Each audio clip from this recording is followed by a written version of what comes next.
बिस्मिल्लाहिर्रहमानिर्रहीम। सदर जलसा प्रोफेसर कमर जहां साहिबा, मेहमानान ज़ी वक़ार उस्ताद मोहतरम प्रोफेसर अनीस अशफाक साहब, प्रोफेसर वहाजुद्दीन अलवी साहब, प्रोफेसर शाफी किदवई साहब, प्रोफेसर सैयद सिराज अजमली साहब, डॉक्टर सबिया अनवर साहिबा, उर्दू फ़खरुद्दीन मेमोरियल कमेटी के सेक्रेटरी जनाब आदिल हसन साहब, मोहतरम अहमद इब्राहिम अलवी साहब, और मेरे खुसूसी असरार पर इस प्रोग्राम में शिरकत करने अलीगढ़ से तशरीफ़ लाई मोहतरमा शाइस्ता किदवई साहिबा, और इस प्रोग्राम में मौजूद तमाम मुअज़्ज़िज़ हाज़रीन जलसा, हम शुजाअत अली संदीली मेमोरियल सोसाइटी की जानिब से आप सब का खैर मकदम करते हैं। जैसा कि आप सब जानते ही होंगे कि वालिद साहब डॉक्टर शुजाअत अली संदीली, उम्मे मोहतरम शफ़ाअत अली सिद्दीकी और भाई साहब डॉक्टर सादत अली सिद्दीकी, ये ऐसी शख्सियात थीं जिन्होंने अपनी तमाम उम्र और उर्दू ज़बान की तरक्की, तरवीज, तहफ़्फ़ुज़ और बक़ा में सर्व कर दी थी, और इस काम के लिए बड़ी से बड़ी कुर्बानियाँ देने से भी गुरेज़ नहीं किया था। सिले और सताइश की परवाह किए बगैर बस अपनी मादरी ज़बान की खिदमत में लगे रहे। वालिद साहब ने यूपी में उर्दू को दूसरी सरकारी ज़बान बनाए जाने के लिए 20 लाख दस्तखतों की वाली मुहिम चलाई थी, और इस तहरीक में बज़ाते खुद हिस्सा भी लिया था। इसमें उनके शागिर्दों ने भी उनका पूरा साथ दिया था। उर्दू की तरवीह और फ़रोग़ के लिए उन्होंने घर घर जाकर दस्तक दी थी, और ये उन्हीं की कोशिशों का नतीजा था कि उर्दू लखनऊ के कई स्कूलों में छठी जमात से पढ़ाना शुरू की गई थी। ना जाने कितने बच्चों की पढ़ाई की जिम्मेदारी उन्होंने ले रखी थी। स्कूल की फ़ीस, किताबों और यूनिफॉर्म का खर्च वगैरह और तमाम काम वो नहायत खामोशी से अंजाम दिया करते थे। किसी को ज़र्रा बराबर भी खबर नहीं होती थी। वालिद साहब के इंतकाल के बाद उनके ज़रिए किए गए इन तमाम कामों को हम बहनों और भाइयों ने मिलकर जारी रखा, और इसी मकसद के तहत इस सोसाइटी का क़याम अमल में आया।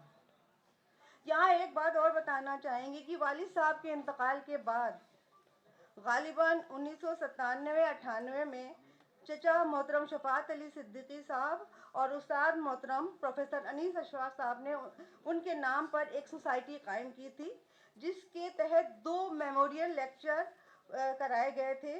पहले लेक्चर में प्रोफेसर निसार अहमद फारूकी साहब तशरीफ़ लाए थे, और दूसरे में रशीद हसन खान साहब। किन्हीं वजूहात की बिना पर इस सोसाइटी का रिन्यूअल ना हो सका था, लेकिन बच्चों की तालीमी इमदाद करने का सिलसिला हमारे भाइयों ने, डॉक्टर ज़फ़र इकबाल, मज़हर इस्लाम और सरवत परवेज़ ने ख़त्म नहीं होने दिया, और उस वक्त से अब तक ये सिलसिला जारी है। डॉक्टर शुजाअत अली संदीली मेमोरियल सोसाइटी का मकसद उर्दू ज़बान की तरक्की, बक़ा और फ़रोग़ है। इसके लिए हम मुख्तलिफ़ काम करते हैं। उर्दू पढ़ने वाले गरीब बच्चों की तालीमी अखराजात के साथ साथ उर्दू, हिंदी और अंग्रेज़ी ज़बान के फ्री कोचिंग क्लासेस, मुख्तलिफ़ तहरीरी, तकरीरी मुकाबले, बैतबाजी वगैरह भी हमारे कामों में शामिल हैं।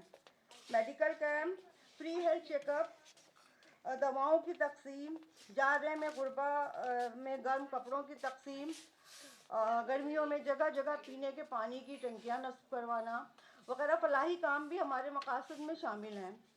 कोविड-19 के बाद बेरोज़गार हुए लोगों को हम उनका रोज़गार दोबारा इस्टेब्लिश करने में उनको कर्ज भी देते हैं, इस शर्त पर कि जब उनका रोज़गार सेट हो जाएगा तो वो धीरे धीरे ये कर्ज़ की रकम अदा कर देंगे, ताकि उनके अंदर ये जज्बा रहे कि उन्हें मेहनत से अपना कारोबार दोबारा इस्टेब्लिश करना है, और ये रकम जो उन्हें दी गई है वो उन्हें वापस करनी है, ताकि उसी रकम से दूसरे लोगों की मदद की जा सके। इन तमाम कामों के लिए हमें कहीं दूसरी जगह से हम कोई भी माली इमदाद नहीं लेते, बल्कि हम सब घर वाले अपने माली ताउन करके ये सब काम अंजाम दे रहे हैं। हमारी सोसाइटी के सरपरस्तों में जो अहम शख्सियात शामिल हैं वो हैं उस्ताद मोहतरम प्रोफेसर अनीस अशफाक साहब, प्रोफेसर शाफी किदवई साहब, प्रोफेसर साबरा हबीब साहिबा, डॉक्टर सबिया अनवर साहिबा, جناب احمد ابراہیم علوی صاحب اور ڈاکٹر قدوس ہاشمی صاحب، ان سب کی سرپرستی اور رہنمائی ہمارے لیے مشعل راہ ہے۔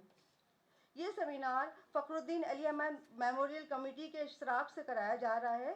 اس کے لیے میں اس کے چیئرمین جناب اطہر صغیر تورس زیدی صاحب، سیکریٹری جناب عادل حسن صاحب اور خصوصی طور پر جناب سید رضوان صاحب کا شکریہ ادا کرتی ہوں۔